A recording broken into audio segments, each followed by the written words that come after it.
제가 이 공식 질문이 또 있어요. 네. 이 공식 질문이 날카로운 질문이에요. 또 왜 이렇게 자꾸만. 기술을 모르고도 성공하거나 부자가 된 사람들이 이미 많이 있잖아. 네. 그러면 정말 기술을 모르면 미래가 불투명할 것인가? 네. 세븐테크에 대해서 좀 알았을 때만이 부자가 될 것인가? 아니면 다른 방법이 있는가? 아니면 뭐 그 부분에 대한 어떤 해명 좀 해주시면 너무 좋을 것 네, 같아요. 그럴게요. 아셔야 됩니다. 네. 자, 왜냐? 네. 설명드릴게요. 예를 들어서 제가 지리산에서 토종 된장국을 무진장 잘 끓이는 사람이에요. 이거 디지털 관련 아무것도 없죠. 선생님이요? 제가. 근데 실제로도 잘 끓이시죠? 아니 뭐 그렇다 치자고요. 진짜 칠게요. 제가 아니고 어떤 사람이 지리산에 사시는데 그걸로 유명해. 동네에서 잘 알아줘요. 좋아요. 근데 동네 사람 다 먹여봤자 10그릇이요. 응? 그래갖고 이걸 누군가에게 알리고 싶어. 네. 자, 어떻게 알려야 될까요? 자, 사람들이 있는 곳에 가서 알려야 되잖아요. 그럼 사람들은 다 어디에 있어요? 인스타, 블로그, 유튜브에 있어요. 그럼 다른 데 있어요? 그럼 신문 전단지를 끼워서 다 보낼까요? 방법이 없죠. 그러니까 어쨌든 우리는 바로 이거예요. 오프라인 기술을 몰라도 된다. 혹은 오프라인에서 아무것도 안 하셔도 된다가 아니고요. 사실 모든 사람들의 원천적 기술은 다 몸에서 나와요. 탄생과 더불어 나와요. 그죠? 글을 잘 써, 말을 잘해, 누굴 잘 가르쳐, 음식을 잘해, 옷을 잘 만들어. 이거 다 사실 어때요? 여기에 있죠. 근데 1차적 오프라인에서 나온 나의 상품이 네. 나의 IP라고 그래요. 인터렉츄얼 프로퍼티가 이게 그러니까 디지털화되지 않으면 사람들한테 전달이 안 되는 거예요. 이 전달 부분에서 문제가 생기거든요. 그러면 그 토종국 잘 끓이시는 할머니는 네. 어떻게 해야 될까요? 이거를 디지털화 한다는 건 이미지화 하거나, 그죠? 네. 그 다음에 또, 영상화 하거나, 그 다음에 텍스트 하거나 해서 그걸 디지털로, 그러니까 텍스트 우리가 쓴 게 아니고 디지털 전환해서 어딘가에 디지털 판에 사람들이 많이 모여 있는 곳에 올려야 되고, 좀 더 많이 퍼지게 해시태그도 좀 붙여줘야 되고, 그죠? 뭐 이런 것들을 통해서 사람들을 해야 되는데, 사람들이 전화해서 예약을 잘 안 하잖아요. 네네. 그럼 예약 시스템은 네이버 예약 시스템을 좀 쓰시는 게 훨씬 편하실 것 같고 방문 날짜도 다 정하고 왜 있는 걸 굳이 안 쓸까요? 너무 필요한 게 너무 있는 게 많은데. 그러니까 지금은 그러니까 뭐 너무 무시하실 것도 없고 너무 겁먹으실 것도 없고 그냥 이민 갔다 생각하고 이민 갔는데 나는 한국 스타일로 살 거야. 그럼 안 되잖아요. 약간 그 사회에 적응해야 되잖아요. 그 사람 언어도 배워야 되고 어떤 방식으로 어프로치 해야 되는지 알아야 되고 그 정도 알아서 그냥 디지털 기술은 내가 더 멋지게 살기 위한 연결 기술이다. 이렇게 그냥 생각하세요. 너무 멋있습니다. 제가 지금 선생님 말씀 들으면서 또 소름. 정말 당연히 돌아 있어요. 아까 돋아서 지금 안 내려가고 있어. 내려갔어요. 얘가 화나 있어요.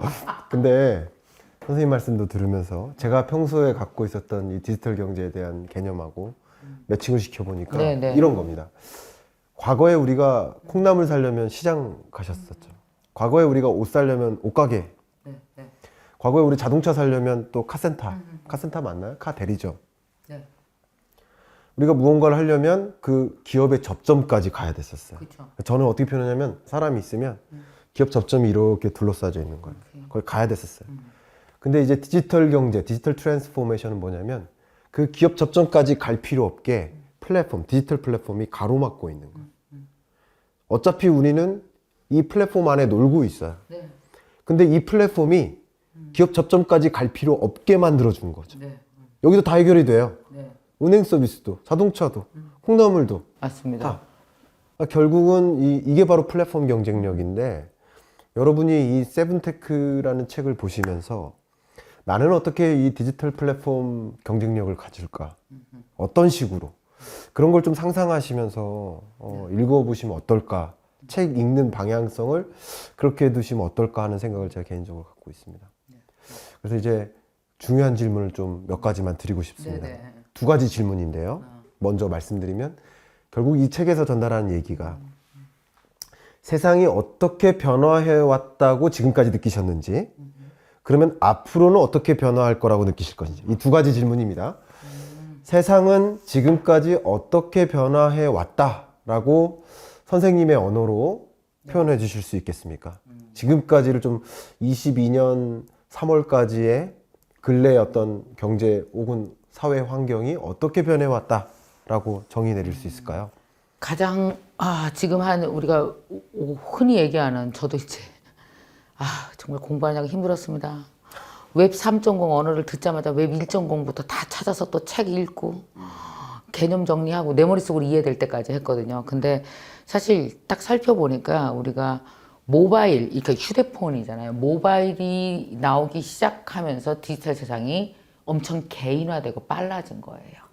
그러니까 지금까지는 어떤 세상이냐면 가장 중요한 2.0과 3.0, 지난 20년과 앞으로 20년 가장 달라질 건 딱 한마디로 얘기하면 디센트럴라이즈드, 탈중앙화가 이게 기술의 중심이다. 그러니까 우리가 기술이 좋아서 기술끼리 변하는 게 아니라 인간이 살고자 하는 사회, 우리가 추구하는 철학, 인간이 그 생각하는 미래에 대한 욕구가 기술로 구현되는 거지. 기술은 그걸 도와주는 거지. 기술 자체는 생각이 없어요.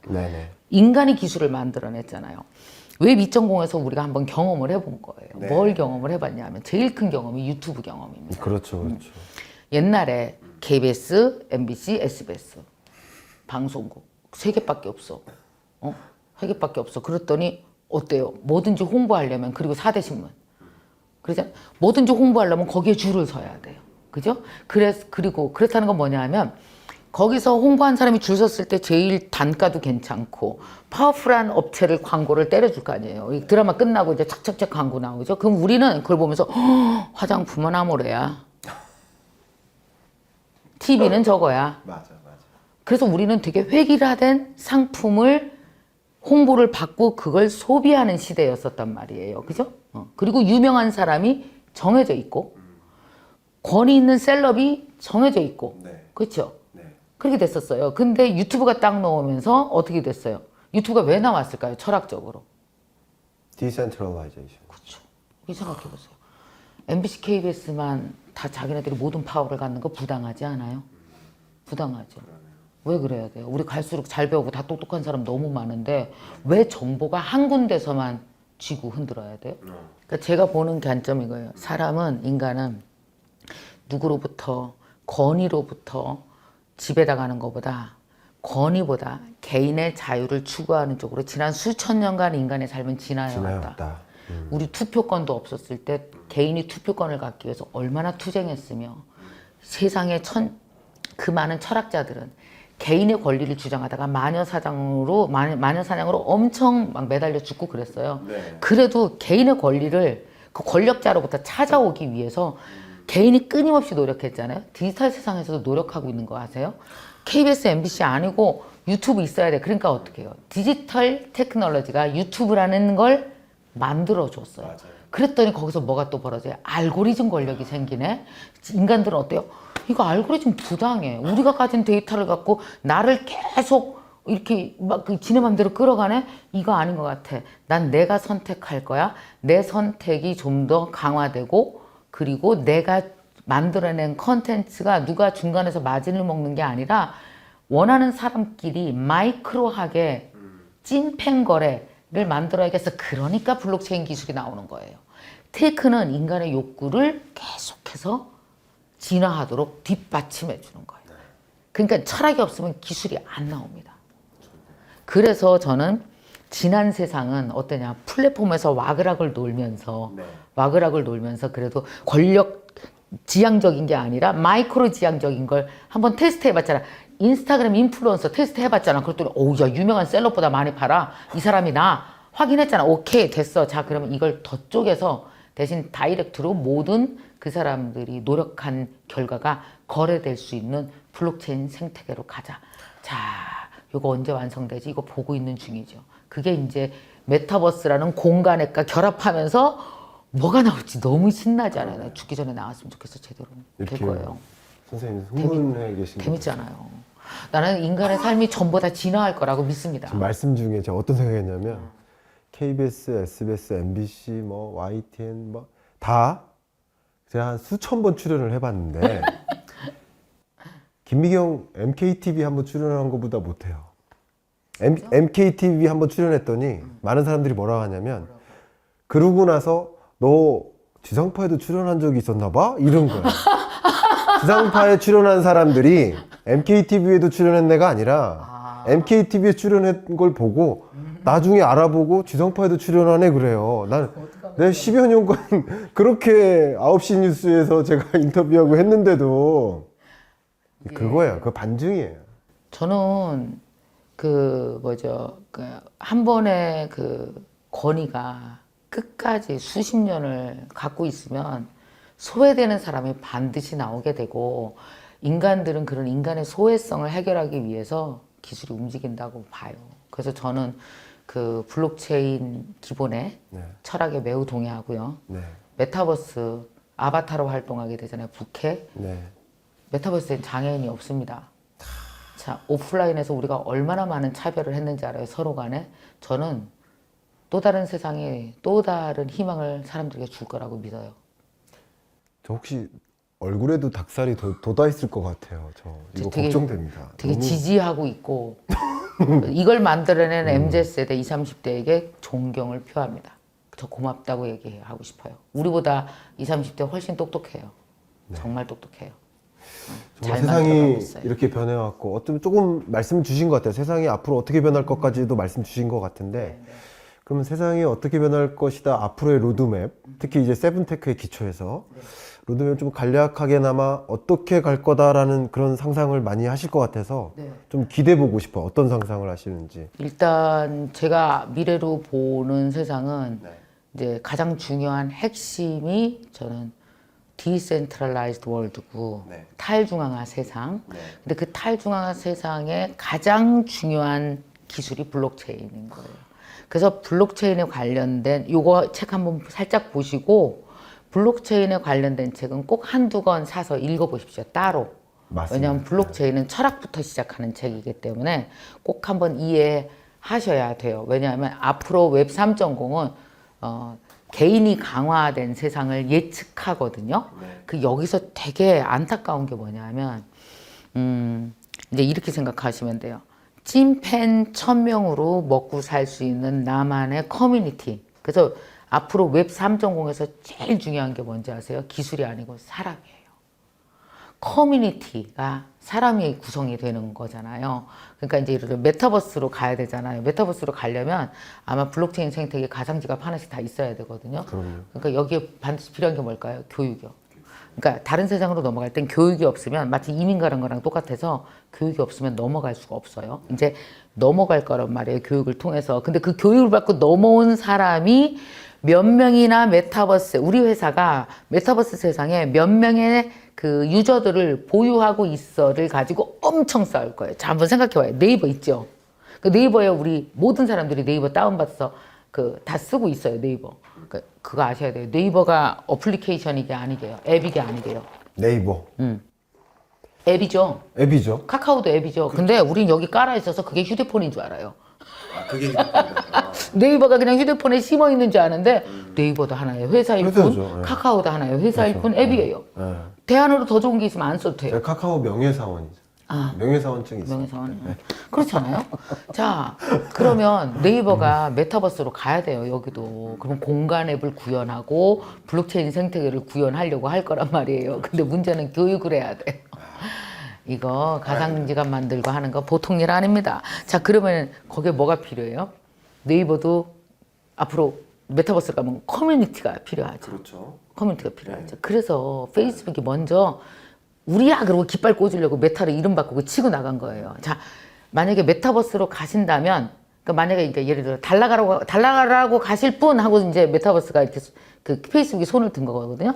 근데 메타 이렇게 딱 해놓으니까 메타 이름을 선점해 놓으니까 사람들이 메타 그러면 만약에 가상지갑 갖고 있는 사람이 제일 먼저 그쪽으로 갈 수도 있거든요. 글로 막 빨아들이겠죠. 그러면 구글을 이길 수도 있죠. 그래서 먼저 한 거죠. 2.0과 3.0의 전쟁이 벌어질 거거든요. 그래서 그런 변화를. 제일 먼저 이해해야 될 것은 이제 블록체인 기술에 대해서 이 철학에 대해서 이제 이해하고 계시고 우리 앞에 펼쳐질 메타버스 세상도 미리 들어가서 체험도 조금씩 먼저 하고 계시고 이렇게 하시다가 보면은 어떤 거냐면 앞으로 우리가 지금 이렇게 페이스북, 인스타, 블로그, 뭐 네이버, 카카오에서 했던 모든 것들이 층위 설계라고 하거든요. 보통 층위 설계가 복잡해지면서 거기서 이제 내가 찐팬 1000명 커뮤니티만 가지면 먹고 살 수 있는 중간 거래자가 빠지면서 먹고 살 수 있는 구조가 만들어지니까 앞으로 왜 로드샵들 있잖아요. 거리거리에 있는 로드샵들이 메타버스에 가게 하나씩을 다 디지털 트윈으로 갖게 된다라고 생각하면서 사시면 되는데 그게 언제쯤 오느냐가 되게 궁금하죠. 왜냐면 너무 빨리 공부하면 막 억울하잖아. 우리 공부하는 거 되게 노동이 많이 들어가니까 공부 늦게 했으면 좋겠는데 저것 좀 언제 공부하면 계속 궁시렁궁시렁 하고 있잖아요. 되게 웃긴 거 아세요? 요 영상을 보고 나신 분들이 다음날 신문을 읽어보십시오. 그러면 블록체인 메타버스라는 용어가 눈에 팍팍 들어올 거예요. 그전에는 그냥 왜 옛날에 지나가다가 간판 보면 그냥 지나가다가 뭐 좀 보고 나면 이렇게 보이는 거랑 똑같아요.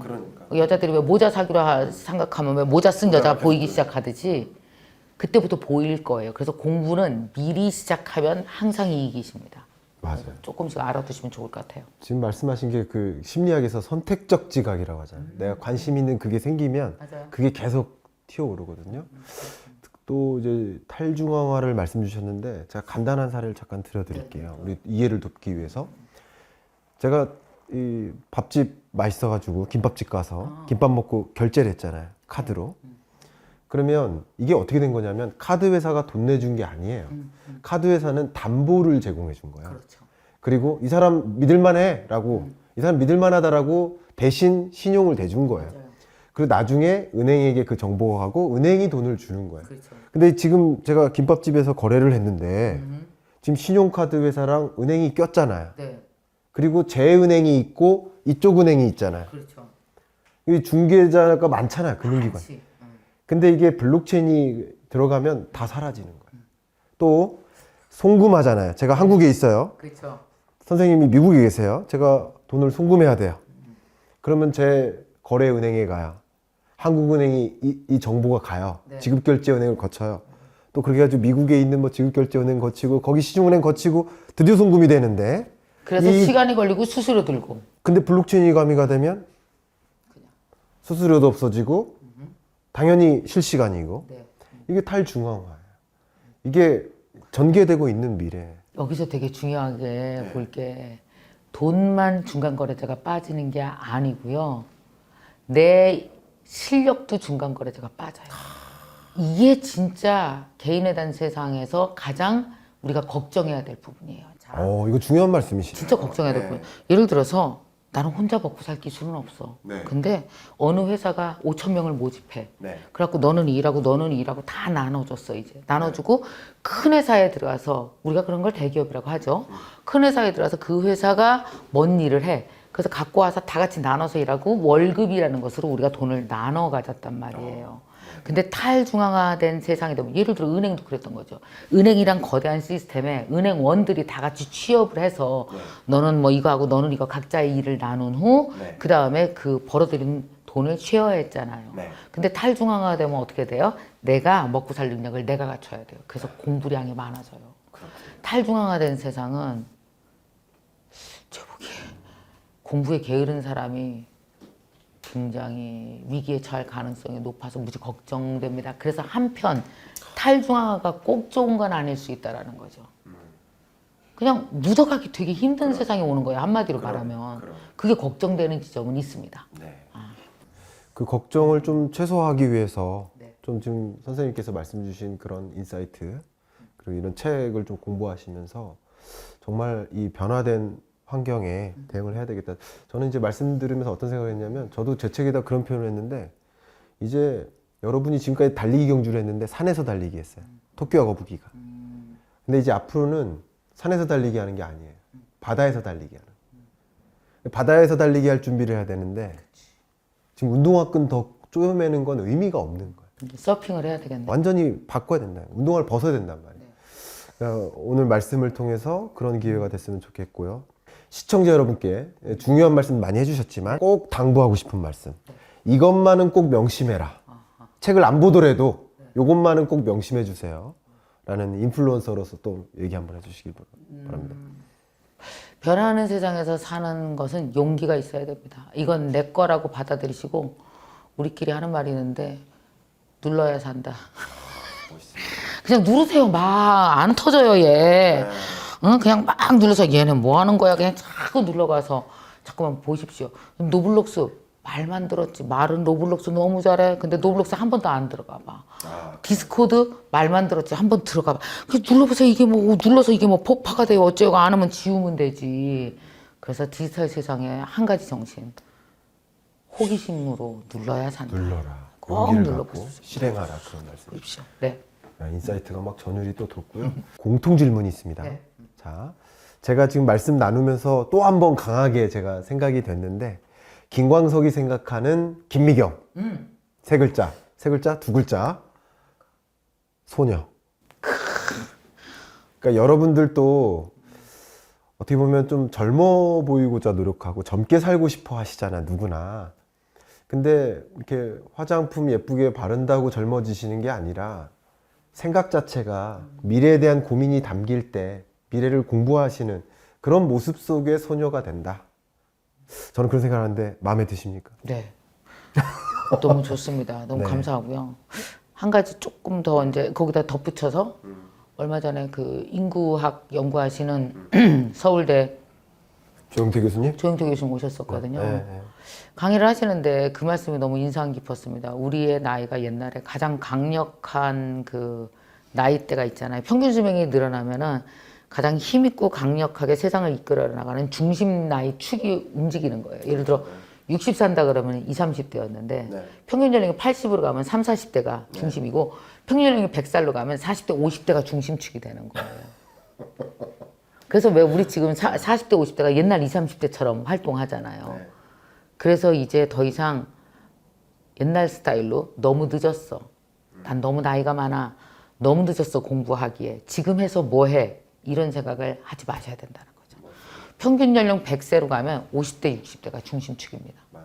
그러니까 절대 늦지 않습니다. 지금부터. 네. 너무 좋은 말씀입니다. 자, 또 공식 질문이 있습니다. 네. 책을 통해 강력히 전달하고 싶은 메시지를 네. 10자 내로, 열자는 10자 내로 꽂아야 됩니다. 네. 강력하게 이 책을 통해 전달하고자 하는 메시지 10자 내로. 자, 준비되셨습니까? 네. 발사. 공부로 두 번째 꿈을 이루세요. 공부로 두 번째 꿈을 이루. 이루. 이루어.